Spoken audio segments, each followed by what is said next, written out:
A vida depois da morte, Scott Rego.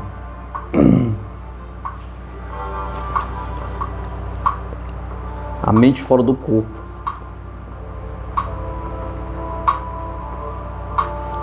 O seguinte relato foi escrito em 1965 por uma jovem da Califórnia. Certo dia no verão de 1965 cheguei de um curso de verão e, como de hábito, deitei-me na cama e tirei os sapatos. Era um desses dias muito quentes, em que as moscas ficam zumbindo ao redor da gente, e procurei cochilar um pouco. Quando me deitei, porém, uma estranha sensação me dominou. Percebi que não podia me mover e que o meu corpo todo estava tremendo, como se carregado de uma corrente elétrica. Depois tive a impressão de estar flutuando. Fechei os olhos a fim de fluir com a sensação, e dentro de 2 segundos senti-me flutuando acima do meu corpo. Não podia ver claramente, embora tudo no quarto parecesse envolto em uma névoa cor-de-rosa. Logo que compreendi que estava inteiramente fora do meu corpo, me vi de pé, junto de minha cama, junto de minha casa. Tentei caminhar até a porta, mas não consegui. Tremi por algum tempo e, momentos depois, me vi de novo em minha cama. Na ocasião, a jovem pensou que havia passado por uma experiência verdadeiramente sui generis. Estava enganado, pois milhares de pessoas têm experimentado a mesma coisa. Alguns experimentam a sensação quando doentes ou perto da morte, enquanto com outros ela ocorre quando caem de uma bicicleta, são atropelados ou sofrem outros acidentes que põem a vida em perigo. Por outro lado, algumas poucas pessoas, como o jovem que acabamos de nos referir, experimentam a sensação sem qualquer agente catalisador. Simplesmente lhe acontece tal coisa quando estão descansando ou repousando. Trata-se, porém, de uma experiência que jamais será esquecida por quem passou por ela. Pesquisas recentes indicam que a maior parte das pessoas que experimentam tal sensação e acham agradável e gostaria de experimentá-la de novo. E também uma experiência muito comum. Inquéritos realizados recentemente, tanto nos Estados Unidos como na Inglaterra, indicam que cada uma de 5 pessoas experimentará sensação semelhante em sua vida. Poucas pessoas, contudo, se mostram capazes de se tornar aptas a deixarem um corpo à sua vontade. Tais pessoas existem, no entanto, e nos últimos anos, vários parapsicólogos de destaque as têm vivamente convidado a provar suas qualidades em laboratório. Quando o Dr. Gardner Murphy se dirigiu à Justiça de Arizona no processo de Kidd, em 6 de junho de 1967, trouxe a baila o assunto da experiência da saída do corpo. Trata-se de experiência, explicou, que ordinariamente duram poucos minutos, às vezes horas, nas quais uma pessoa, em via de regra adormecida ou em estado de coma, tem a impressão de sair do seu corpo, andar às vezes até milhas de distância do mesmo, podendo olhar para trás e ver a casa em que o corpo se encontra. Acrescentou o psicólogo que, em tais condições, o indivíduo é realmente visto por outro. Há alguns poucos casos em que a experiência acarreta a visibilidade para outro indivíduo, que vê a pessoa, não onde o seu corpo se encontra no leito de enfermo, mas fora, ao ar livre. O Dr. Murphy ficou intrigado com esses relatos. Sugeriu que a presença fora do corpo talvez produzisse alguma espécie de efeito material no ponto de sua projeção, e que tal fenômeno poderia concorrer com a solução do problema da sobrevivência. Demonstraria com efeito que possuímos alguns aspectos da mente que pode deixar o corpo existir separado deles. O corpo astral deixando o corpo físico, de acordo com os relatos de Sylvan Muldon sobre as suas experiências fora do corpo. Biblioteca Mary Evans.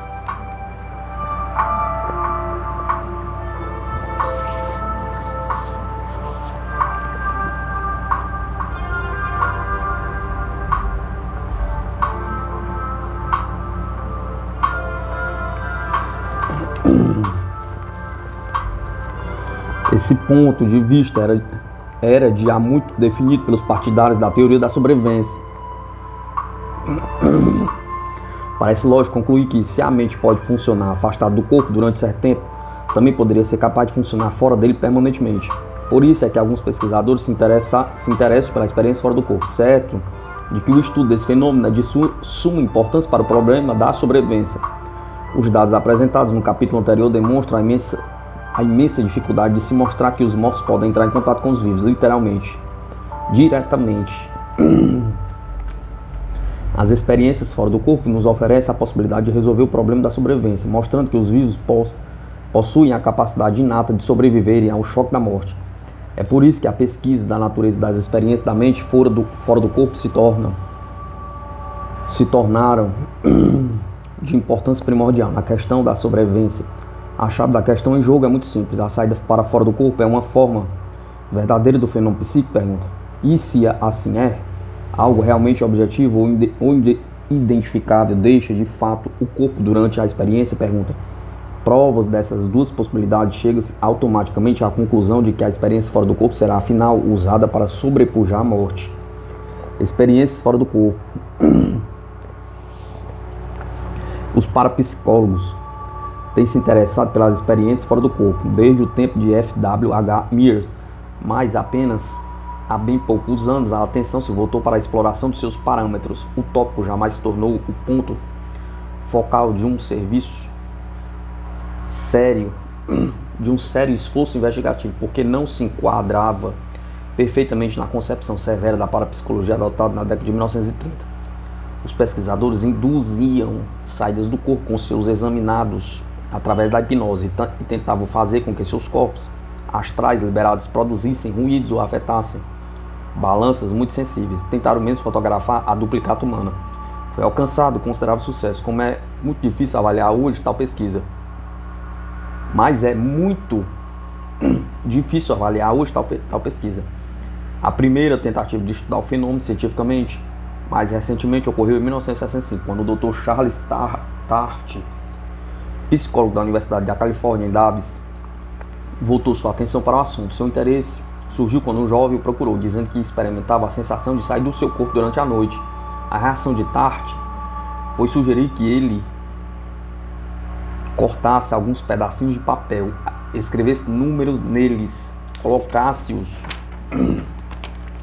em uma caixinha, os misturasse bem e antes de se deitar, pegasse um deles sem olhar o número nele escrito e colocasse em um lugar no quarto, fora do alcance de sua vista. Tart explicou-lhe que, para provar a realidade de sua sensação, ele deveria tentar ver o número quando fora do corpo. Poderia então avaliar até que ponto era eficiente a sua visão fora do corpo e com isso documentar a sua experiência. Quando a moça o procurou de novo, alguns dias depois, informando que foram bem sucedidos, o Dr. Tart ficou ainda mais intrigado e dentro em pouco teve a oportunidade de submeter a jovem a uma série de exames em seu laboratório especializado na universidade. As experiências eram muito simples. Todas as noites, durante 4 dias, Mizé, como o Dr. Tart identificou em seu relatório, ia ao laboratório e procurava dormir ali. O laboratório dispunha de um divã onde Mizé se deitava.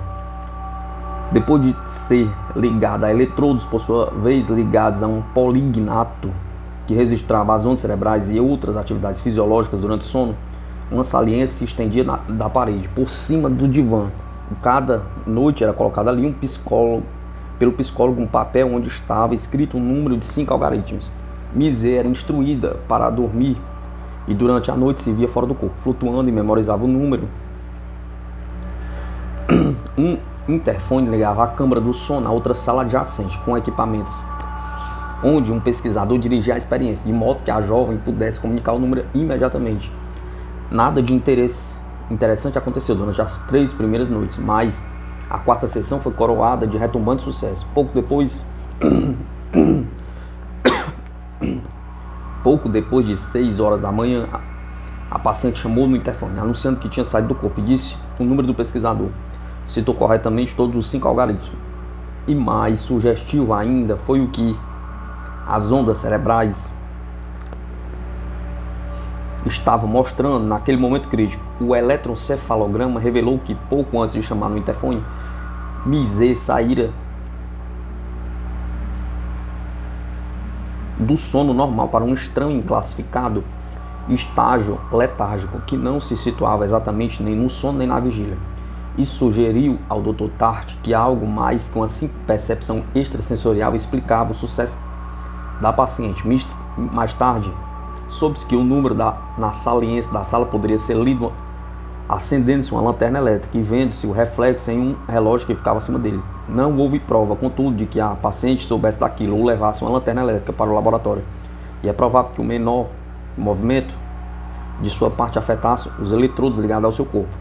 De modo geral, os parapsicólogos deram pouca atenção ao trabalho do Dr. Tart, que foi formalmente anunciado em 1968, quando, porém, o legado de Kidd atribuiu à Sociedade de Pesquisas Psíquicas e, subsequentemente, à Fundação de Pesquisas Psíquicas, os pesquisadores das duas instituições começaram a reconsiderar o problema da saída do corpo, talvez seguindo as sugestões do Dr. Murphy, admitisse que poderiam ser mais eficientes em enfrentar o problema da sobrevivência pesquisando com pessoas vivas do que expandindo os velhos métodos da mediunidade.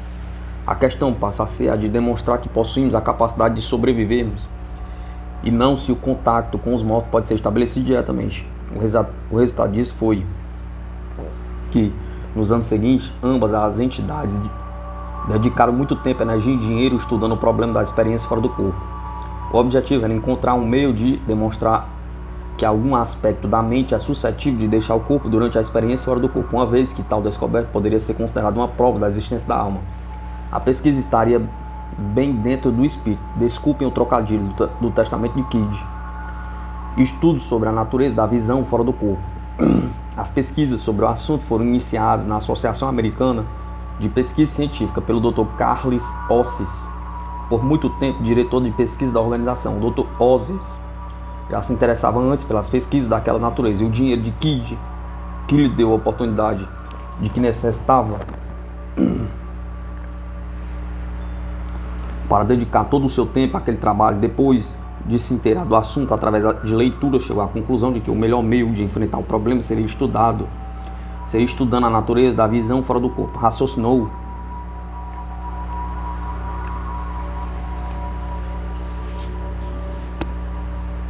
que a vista fora do corpo deveria obedecer aos princípios que regem a visão física, que é muito diferente das vagas e fragmentárias mensagens espíritas.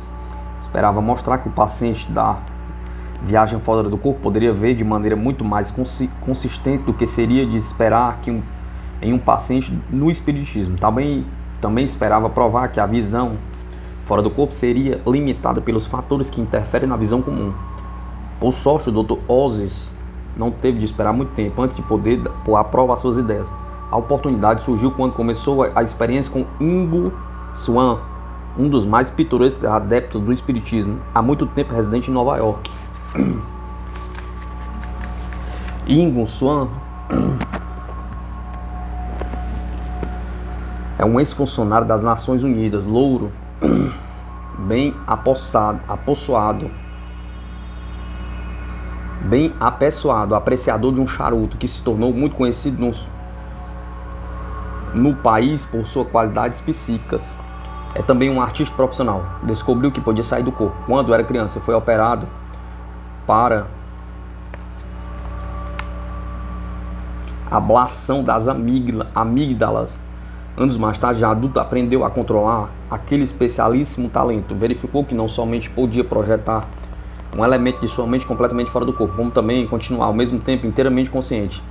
Para pôr em prática a sua rara qualidade, Swann se limita a sentar-se em uma confortável espreguiçadeira, em via de regra fumando um charuto, libera parte de sua mente e depois, muito à vontade, conta ao pesquisador o que está vendo enquanto a sua mente flutua.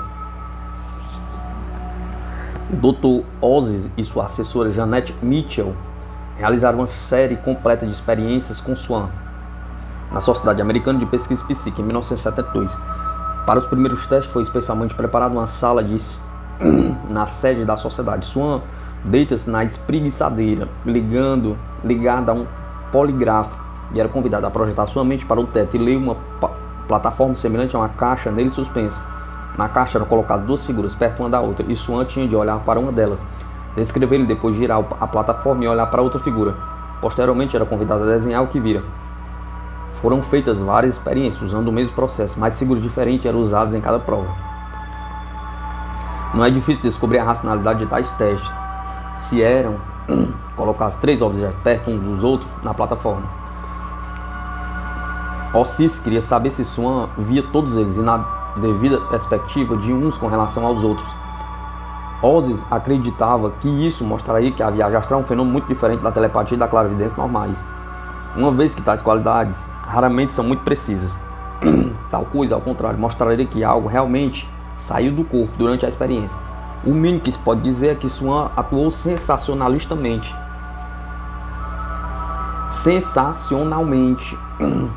Era uma das experiências, ambas as leituras se compunham de formas geométricas. Uma era um coração vermelho invertido, com um abridor de envelope preto colocado por cima, e o outro um olho de boi tricolor com um pedaço cortado. Swan, enquanto fora do corpo, pôde ver e depois desenhou ambas as figuras corretamente. Não confundiu uma com a outra. Seu desenho do olho de boi foi tão preciso que pôs o pedaço cortado na posição correta. Só cometeu um erro, invertendo a ordem das cores dos anéis que compunham o olho de boi. No caso do coração, ele desenhou uma figura oval com um objeto semelhante a uma faca oblonga por cima. Também designou as cores corretamente. Swan também se mostrou capaz de apresentar algumas surpresas por sua própria conta durante aquelas experiências. Ozzy e seus auxiliares não tardaram a constatar que a visão fora do corpo de Swan podia se mostrar tão precisa que às vezes percebia nas figuras certos aspectos que nem eles próprios tinham notado. Swan descreve um desses incidentes em seu livro autobiográfico, To Kiss a Art Goodbye.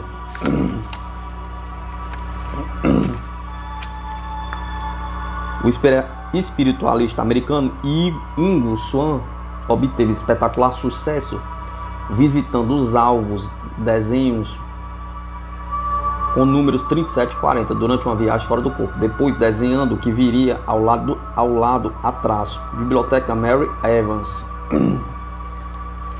Aqui os objetos que ele viu fora do corpo foi colocado pelo cientista e aqui foi que ele desenhou.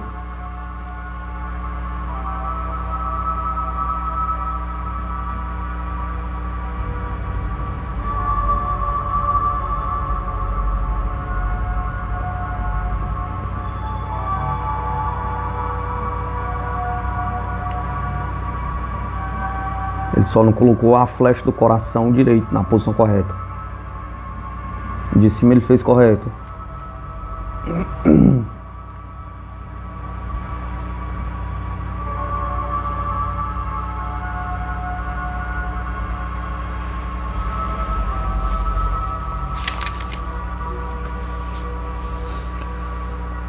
Durante a experiência de 3 de março, quando a caixa foi cuidadosamente revistada por dentro com papel branco, a pessoa encarregada de fazer a figura inadvertidamente não cobriu as letras impressas ao lado de dentro. Essa parte impressa foi vista, mas não lida por mim. Quando procurei nervosamente perceber o que havia na caixa. Depois de ter sido completada a experiência, mas antes de que a caixa fosse descida e examinada, a pessoa encarregada de arrumar a caixa declarou muito excitada que a experiência devia ter fracassado, mas não havia matéria impressa na caixa. Revidei, dizendo que eu vira o impresso lá e que, portanto, ele devia estar lá. Para a decepção de todos, quando a caixa foi descida e examinada, lá estava o impresso, exatamente como eu senti que tinha visto. A fim de pôr à prova a relação entre a visão e a visão física, Ozzy criou um novo teste para os seus pacientes. Mais uma vez, ele esperava mostrar que algo realmente deixa o corpo durante a experiência. Com a ajuda de alguns dos seus colaboradores, criou um dispositivo denominado caixa de visualização ótica, que consistia em simples caixa preta montada em uma espécie de astro. Tinha 3 pés de altura por 2 de largura, e bem no meio dela estava aberto um curioso orifício. Quem olhasse para dentro da caixa viria uma roda dividida em 4 segmentos diferentes coloridos. A caixa se achava também aparelhada com um projeto de slides, que quando ativado, parecia projetar várias imagens em quadrantes coloridos. Digo parecia projetar porque a superposição da imagem da roda era, na realidade, uma ilusão de óptica. Essa ilusão de óptica constituía, na verdade, a chave de todo o teste. Ozzy acreditava que o paciente, olhando pelo orifício da caixa, quando fora do corpo, deveria ser capaz de ver corretamente a ilusão de óptica, da mesma maneira que poderíamos, se olhássemos para dentro da caixa com nossos olhos físicos. Acreditava também que a pessoa que se utilizasse simplesmente da clara evidência para olhar a caixa psiquicamente não perceberia de modo algum a ilusão.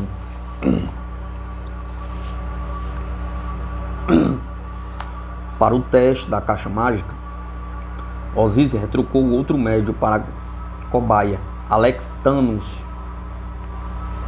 Um homem de olhos escuros, ar misterioso, ex-professor de teologia em Maine, que se tornou segunda estrela de Oz na propaganda da experiência fora do corpo. Ao contrário de Sam, no entanto, Thanos realmente afirma que projeta uma imagem fantasmagórica de si mesmo e que essa duplicata tem sido vista ocasionalmente por outras pessoas, quando projetada. A princípio, Thanos fracassou inteiramente no teste da caixa, para grande decepção de Ozzy, mas foi o próprio Thanos que descobriu qual era o problema. Abre aspas. Quando comecei a trabalhar com a caixa ótica, lembrou mais tarde. Eu não podia ver a imagem objetiva, porque não tinha altura suficiente, ou pelo menos o meu outro eu não tinha altura suficiente. O orifício na frente da caixa ótica ficava mais ou menos à altura dos olhos de uma pessoa de estatura média. Meu eu projetado, o meu corpo astral, como constatei, quase não tem altura, é uma pequena bola de luz. Eu não podia olhar no orifício, a não ser que me espichasse, a não ser que ficasse na ponta dos pés, e mesmo assim não pude ver bem. O Dr. Easy e seu assistente construíram uma plataforma para o corpo astral de Thanos, e sem sombra de dúvida, o paciente se tornou de súbito mais bem sucedido em suas tentativas de ver o interior da caixa.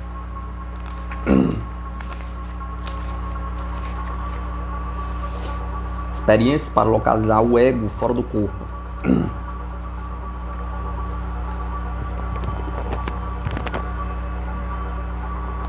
Enquanto se realizavam todos estes trabalhos em Nova York e outras experiências sobre o mistério da viagem astral, se processavam no estado da Carolina do Norte. Ali, contudo, as investigações tomaram um rumo bem diferente da Sociedade de Pesquisa Psíquica. Na década de 70, a Fundação de Pesquisa Psíquica era uma entidade pequena e ainda nova, que funcionava em duas pequenas casas de madeira perto da Universidade Duke. A despeito da modéstia de suas instalações, a Fundação passou 2 anos realizando sensacionais pesquisas sobre a natureza da experiência fora do corpo. O fato mais curioso é que a Fundação focalizou toda a sua atenção para uma única pessoa em suas investigações, Kate Harangue, apelidado Azul, e entrou em contato com a Fundação em 1973. Acabaram de se matricular na Universidade Duke, quando ficou sabendo que a Fundação estava procurando pessoas que se acreditavam capazes de sair do seu corpo voluntariamente.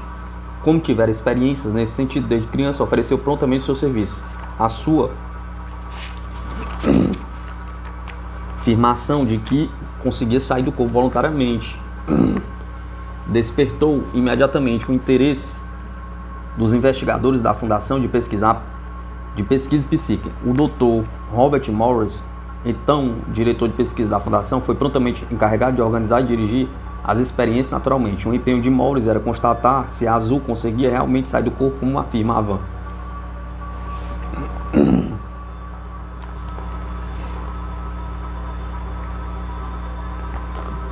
Na primeira fase das experiências, Morris determinou que a Azul permanecesse uma dependência administrativa da Fundação, enquanto os seus auxiliares penduravam grandes letras de papelão em outra casa, situada a cerca de 18 metros de distância. A tarefa de Azul consistia em deixar seu corpo e ir a outra casa e depois informar o que vira lá. A fim de fazer as suas viagens psíquicas, Azul teria apenas de deitar-se, ficar bem calmo e depois fazer com que sua mente saísse do corpo. Atualmente, ficava dentro de uma cabine fechada, pois não gostava de ser visto enquanto estava procurando fazer com que a mente saísse do corpo. Contudo, a fim de se manter em constante contato com os pesquisadores, Azul avisava Morris por um interfone quando sentia que se encontrava na iminência de sair do seu corpo. Dava outro sinal quando voltava. Alguns minutos mais tarde, imediatamente depois que a Azul voltava ao seu corpo, Morris mandava que ele contasse o que vira durante a viagem psíquica. Foram realizados vários desses estudos com objetivos e a Azul foi mais ou menos bem sucedido. Os pesquisadores da Fundação não tardaram a perceber que a viagem astral não era assunto muito fácil e muito simples. Algumas vezes a Azul informava o que vira com notável precisão, enquanto em outras falhava lamentavelmente. No entanto, revelou ele próprio um dos 2 truques psíquicos. Assim, por exemplo, durante um teste, a única pessoa que deveria ficar na casa onde estavam as letras de papelão era Joseph Janes, um dos pesquisadores da Fundação, sem que a Azul soubesse. No entanto, outro pesquisador, um voluntário chamado Jerry Posner, entrara na sala durante a prova para fazer companhia a Joseph, embora a Azul não tivesse conseguido ver as letras direito durante a experiência, imediatamente notou a presença de uma segunda pessoa na sala e comunicou ao Dr. Morris. O caso não parou por aí. Todavia, depois de terminar a experiência, Posner afirmou ter visto a aparição de Azul na sala em que estava. A ocasião em que Posner viu a aparição correspondia àquela que Azul fazia a tentativa de sair do corpo. Esse inesperado incidente alertou os pesquisadores para o fato de que talvez Azul fosse mais capaz de ver pessoas do que letras. Isso sugeriu a ideia de mudar a natureza das experiências para nova série de testes. Os pesquisadores da fundação foram instruídos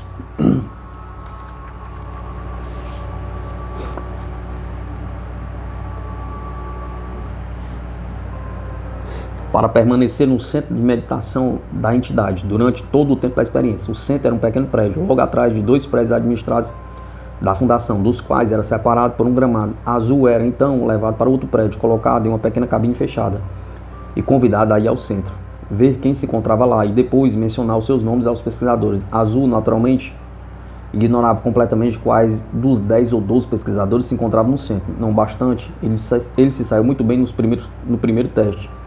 Não somente revelou quem se encontrava no centro, como revelou exatamente onde cada voluntário se achava sentado. Embora a exatidão tivesse diminuído nos testes seguintes, os pesquisadores da fundação ficaram muito impressionados com o fato de, na ocasião, algumas das pessoas sentadas na sala terem visto a aparição de Azul ou notado a sua presença de outra maneira. O horário dessas identificações, em geral, coincidia com a das tentativas de viagem fora do corpo de Azul. Até o Dr. Morris notou a presença de Azul. Assim, em vez de resolver o mistério da viagem fora do corpo, os pesquisadores da fundação se viram envolvidos por ele. Como acontece com muitas outras pessoas sensíveis, Azul adora animais. Uma vez que ele parecia tão eficiente em afetar as pessoas com a sua presença fora do corpo, os pesquisadores da fundação tiveram uma ideia maravilhosa para a seguinte experiência de grandes proporções. Se Azul podia, de certo modo, afetar seres humanos com a sua presença, o que aconteceria em se tratando de animais? Pergunta. Segundo a tradição, os animais reagem de maneira estranha a uma casa mal assombrada e quando veem fantasmas e coisas parecidas. Os pesquisadores da fundação imaginavam como eles reagiriam diante do fantasma de um vivo. Assim, 2 gatinhos foram recrutados, não muito voluntariamente, para as próximas experiências, sendo batizados muito adequadamente como espírito e alma. Para os testes seguintes, Robert Morris utilizou o que é chamado prancha de atividade animal. Trata-se de uma prancha dividida em vários quadros iguais, colocando esse animal na prancha. O pesquisador pode registrar a sua taxa de atividade normal, observando quantos quadros ele atravessa e quantas vezes ele faz um barulho durante um determinado período de tempo. O plano de Morris consistia em ver se os gatos reagiam ou agiam de maneira diferente quando Azul os visitasse mentalmente, em uma ocasião qualquer. A experiência, na realidade, foi complexa e apenas um dos gatos foi usado. Eis como tudo foi feito.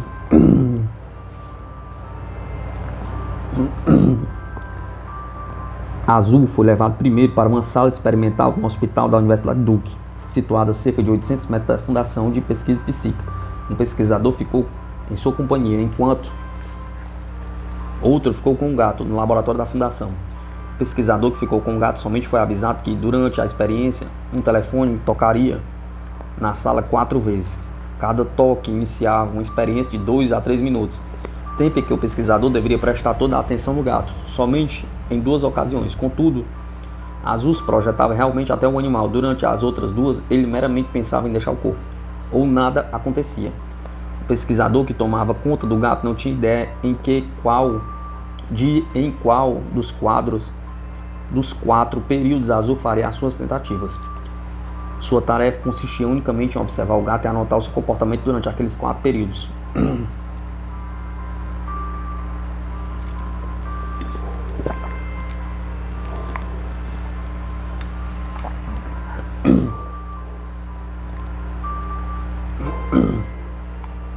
A experiência foi repetida várias vezes e os resultados foram impressionantes. O gato invariavelmente ficava agitado quando era posto na plataforma, pulava e miava constantemente.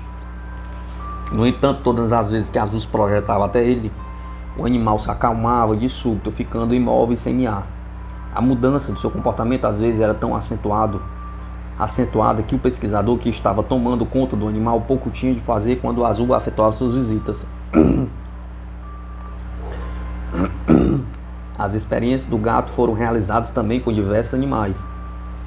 Eu, pessoalmente, cheguei em Durham para atuar como conselheiro dos testes de verão de 1943, quando as experiências com o gato estavam sendo completadas. Foi muito discutido pelos pesquisadores como se devia processar a nova fase das pesquisas. Falou-se em usar menos animais domésticos, uma vez que os animais selvagens se mostrariam mais vigilantes e se sentiriam ameaçados por uma presença invisível. Alguns de nós achavam que tais animais reagiriam, portanto, mais fortemente em face de um visitante fora do corpo. Não levou muito antes de encontrarmos um objeto adequado para o nosso teste. Mr. Graham Watkins, outro conselheiro de pesquisa, se dedicava a estudos sobre animais, tendo preferência pelas cobras. Orgulhou-se e regozijou-se em apresentar a cobra mais incrível que vi em toda a minha vida. Não havia dúvida de que odiava um homem e não cessava de dar botes quando qualquer pessoa se aproximava dela. Watkins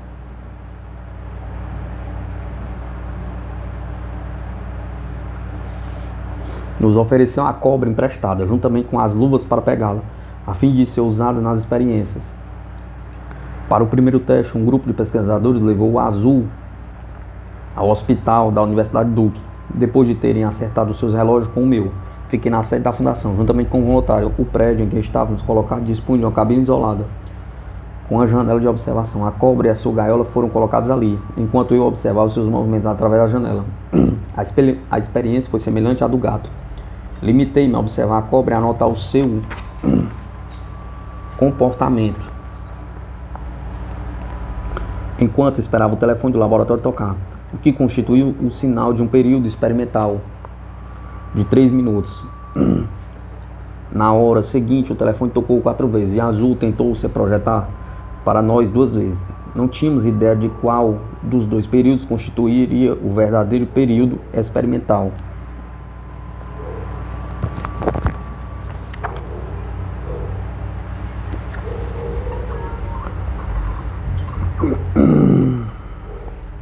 No decorrer da experiência, a cobra só teve uma reação esquisita.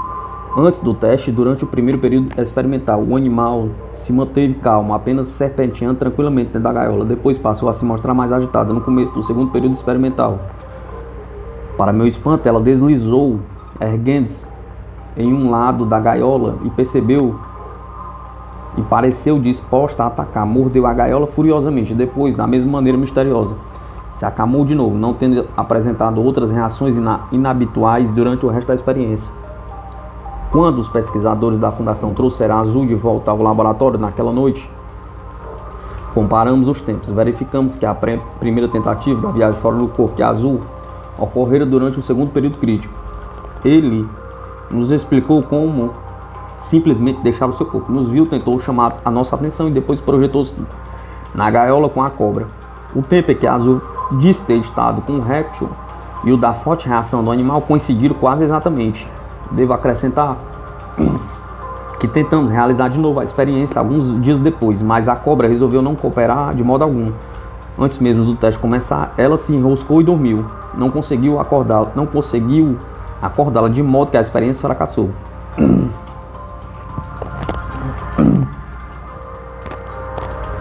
As experiências que acabo de descrever são apenas alguns exemplos de vários testes realizados pela Fundação para pôr à prova a capacidade de viagem astral de Azul. A questão crucial, naturalmente, era provar que realmente Azul saiu do corpo, como afirmava. Foi um problema que, mesmo depois de 2 anos de investigação, não pôde ser resolvido para a satisfação de todos. O Dr. Robert Morris se mostrou cético quanto à significação geral e implicação da pesquisa. Na sua opinião, era teoricamente possível que as pessoas e animais que notaram a presença de Azul estivessem reagindo a mensagens psíquicas, isto é, telepáticas ou talvez psicocinéticas, emitidas por ele, nada mais. Eu, por outro lado, não pude aceitar essa reencarnação da hipótese do superpsiquismo, já que acho que isso não poderia explicar a coerência do comportamento do gato. O número de impressionantes identificações da presença de Azul fora do corpo também parece incompatível com a ideia de superpsiquismo. Houve mesmo sugestivos indícios de que Azul podia mesmo produzir efeitos físicos no lugar onde se projetava. Assim, por exemplo, durante uma experiência, ele se aproximou de um transmissor situado em um dos prédios da fundação. Quando se projetou de outro prédio, ele se aproximou 2 vezes e ambas as vezes o polígrafo resistiu queda de temperatura. Infelizmente, Azul não pôde provocar esse efeito de forma categórica. Desse modo, todo o trabalho da Fundação de Pesquisa Psíquica terminou em uma atmosfera de incerteza. Sem dúvida, ficou a impressão de que uma parte da mente de Azul deixava o seu corpo durante a viagem astral, mas nenhuma das experiências pôde ser considerada como uma prova 100%. Tanto as pesquisas empreendidas pela Associação Americana de Pesquisa Psíquica como pela Fundação de Pesquisa Psíquica terminaram 2 anos depois de terem sido iniciadas. O motivo é muito simples: o dinheiro do legado de Kidd acabou. E ambas as instituições tiveram de ir em busca de outros financiadores e de outros projetos. Em 1975, as pesquisas regulares de parapsicologia sobre a viagem astral quase haviam se tornado uma coisa do passado. Os pesquisadores tinham feito quase tudo que podiam fazer para isolar a viagem astral como um fenômeno objetivo e não meramente uma alucinação espírita conducente. Alguns de seus dados eram compatíveis com a hipótese de mente projetada, mas muitos dos pesquisadores ficaram decepcionados com a inconsistência dos resultados. Se alguém estava realmente atuando fora do corpo, por que não poderia fazer com que as pessoas sempre reagissem à sua presença? Ou esse lugar sempre visse os objetos colocados em pontos distantes? Pergunta. Ninguém deu uma resposta satisfatória a essa embaraçosa pergunta. Felizmente, contudo, as pesquisas sobre a natureza da viagem astral não terminaram daquela vez, mas assumiram dimensões novas e muito mais vastas. Essa nova investigação, porém, não partiu da parapsicologia convencional. A vida depois da morte. Scott Rogo.